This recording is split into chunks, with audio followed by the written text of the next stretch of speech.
بسم اللہ الرحمن الرحیم نحمدہ ونصلی علی رسولہ الکریم اما بعد۔ الاحسان اکیڈمی کے تجوید کورس کا 17واں سبق۔ اس سبق میں مد کا بیان ہے، مد کا معنی اور مد کی بنیاد کیا ہے اور مد کی اقسام اور ان قسموں کے نام۔ تو پہلی چیز ہے مد کا معنی۔ مد کا معنی ہوتا ہے لمبا کرنا، کھینچنا، دراز کرنا، یہ لغت میں معنی ہے۔ اور علماء تجوید کیا کہتے ہیں؟ کہتے ہیں حرف مدہ یا حرف لین کو ایک الف سے زیادہ لمبا کرنا۔ ایک الف جتنا لمبا کرنا تو ضروری ہوتا ہے، اس لیے کہ اگر وہ نہ ادا کریں تو وہ حرف مدہ ہی نہیں رہے گا، ایک حرف کم ہو جائے گا۔ جیسے لفظ ہے قال، اس کو میں ایک الف کے برابر نہیں لمبا کروں گا تو یہ تو ہو جائے گا قلا، الف بیچ میں سے رہ جائے گا۔ تو ایک الف کے برابر تو لمبا کرنا ہی ہوتا ہے، کیونکہ وہ حرف ادا نہیں ہوتا اس کے بغیر۔ ایک الف کو کہتے ہیں مد اصلی، تو مد اصلی تو کرنی ہی ہوتی ہے، اس سے زیادہ لمبا کرنا، یہ ہے مد کا معنی۔ تو جہاں بھی صرف مد کا لفظ استعمال ہوگا وہاں یہی مراد ہوگی کہ ایک الف سے زائد مد کرنا، مد اصلی سے زائد مد کرنا۔ اس زائد مد کو مد فرعی کہتے ہیں۔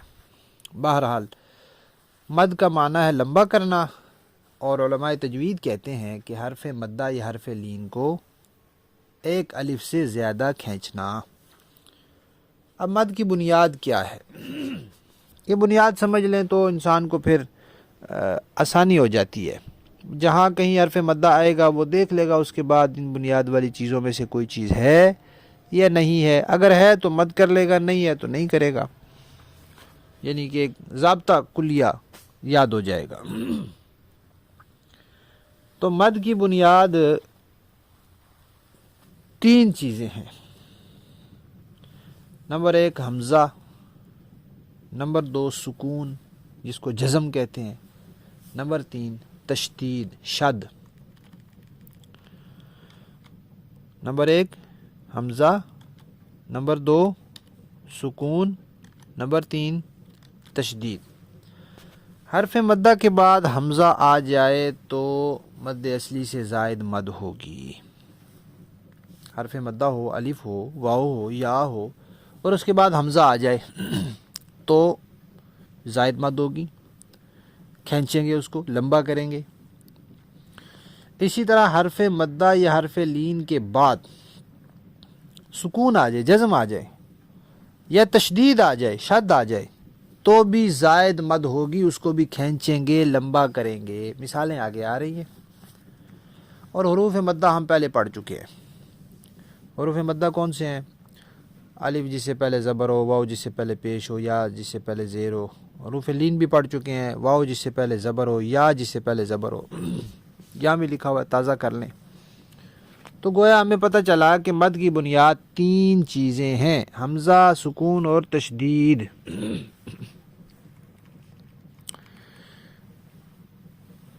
آگے جی ہم نے کہا تھا کہ مد اصلی کو ایک الف کے برابر تو لمبا کرنا ہی ہوتا ہے، اور ہم جس مد کی بات کر رہے ہیں یہ وہ مد ہے جو ایک الف سے زائد مد کرنی ہوتی ہے، اضافی، جس کو مد فرعی کہتے ہیں۔ تو اب ایک الف کی برابر مقدار کتنی ہوتی ہے؟ ایک الف کو تین طریقے سے ہم بیان کر سکتے ہیں۔ ایک طریقہ یہ ہے کہ دو حرکت کے برابر، با کے اوپر میں ایک حرکت پڑھوں نا، با زبر با، جتنی دیر میں میں نے با کہا ہے اتنی دیر میں اس کو کھینچوں اور کھینچوں تو یہ ہو جائے گا با۔ پہلے میں نے کہا تھا با، اب میں نے اس کو اتنا ہی اور کھینچ دیا تو وہ ہو گیا با، تو یہ دو حرکت کے برابر ہو گیا۔ میں نے کہا تھا بی، اس کو میں اتنا ہی اور کھینچوں تو یہ ہو جائے گا بی۔ میں نے کہا تھا بو، اس کو میں اور اتنا ہی کھینچوں گا تو یہ ہو جائے گا بو۔ تو دو حرکت، دو زبر، دو زیر، دو پیش، جو بھی ہو، ایک زبر کے برابر جتنی دیر لگتی ہے اتنی اور دیر لگا لی جائے تو دو حرکت کے برابر ایک الف کی مقدار ہوتی ہے۔ دوسرا طریقہ بیان کرنے کا کیا ہے کہ انسان انگلی بند کرے اور اس کو کھولے تو جتنی دیر میں یہ بند انگلی کھلے گی اتنی دیر اس کو کھینچنا. قال قال، اب میں انگلی کھول رہا ہوں، یہ کھلی انگلی ہے اس کو بند کرنے میں. قال قال، یہ دوسرا طریقہ ہے. تیسرا طریقہ یہ ہے کہ گھڑی دیکھ لیں، 1 سیکنڈ کھینچنا اس کو. جب ہم درمیانی رفتار سے پڑھ رہے ہوتے ہیں تو اس کو ایک سیکنڈ کے برابر لمبا کر لیں تو وہ 1 الف ہو جائے گا. تو مد اصلی کا معنی ہوتا ہے 1 الف کے برابر کھینچنا. جیسے قال یقول قیل، نہیں کھینچیں گے حرف ہی کم ہو جائے گا، وہ قلا قلا قلا بن جائے گا. تو مد اصلی کہاں ہوتی ہے؟ جہاں بھی حرف مدہ ہوتا ہے وہاں مد اصلی ہوتی ہے.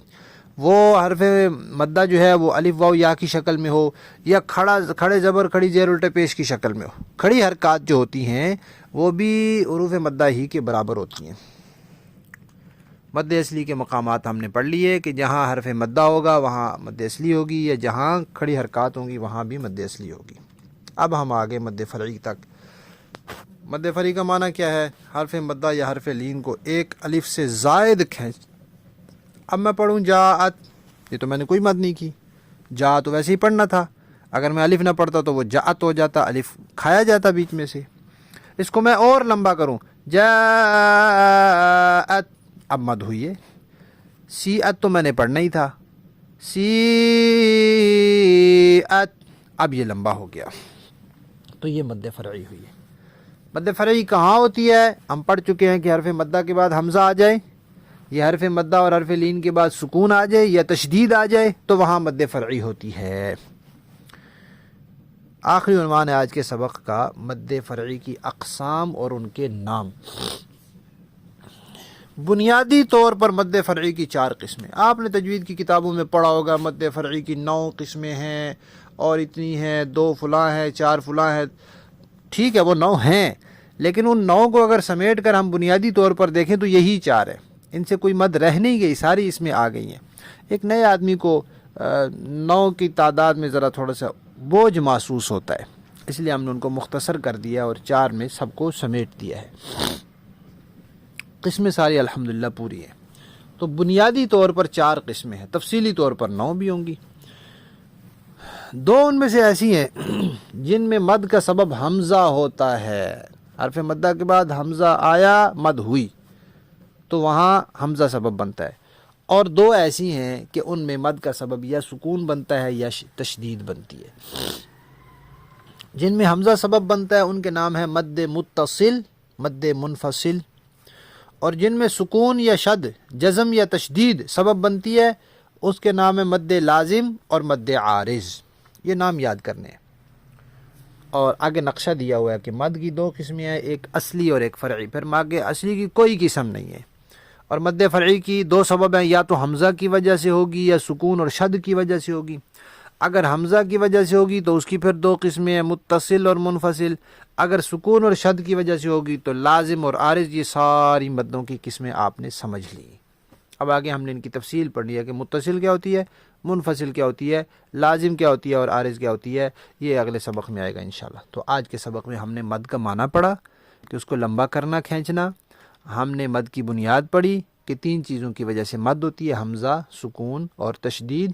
اور ہم نے الف کی مقدار کے بارے میں پڑھا، مد اصلی کا معنی پڑھا، مد اصلی کے مقامات پڑھے، مد فرعی کا معنی پڑھا، مد فرعی کے مقامات کون سے ہیں، اور مد فرعی کی 4 قسموں کے ہم نے نام پڑھ لیے اور ہم نے نقشہ بھی دیکھ لیا. الحمدللہ.